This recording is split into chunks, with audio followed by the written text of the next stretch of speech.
Johnny, ഈ ജാക്കറ്റിൽ എത്ര രൂപയുടെ സ്വർണമുണ്ടെന്ന് നിനക്കറിയാമോ? 12 ലക്ഷം രൂപയുടെ സ്വർണമുണ്ട്. ഇത്രയും സ്വർണം രാവും പകലും ഡ്രൈവ് ചെയ്ത് എല്ലാ റിസ്കും കവർ ചെയ്ത് ചെങ്കോട്ടയിലുള്ള അമീർ സാഹിബിന് എത്തിച്ചു കൊടുത്താൽ നമുക്കെന്ത് കിട്ടും?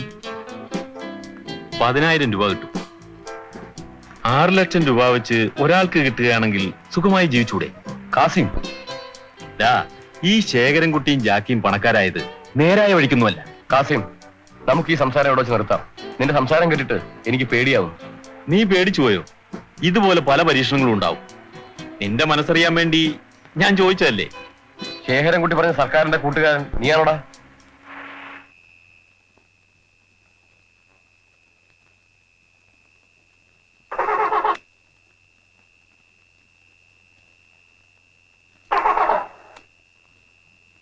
ജോണി, നീ നോക്കി.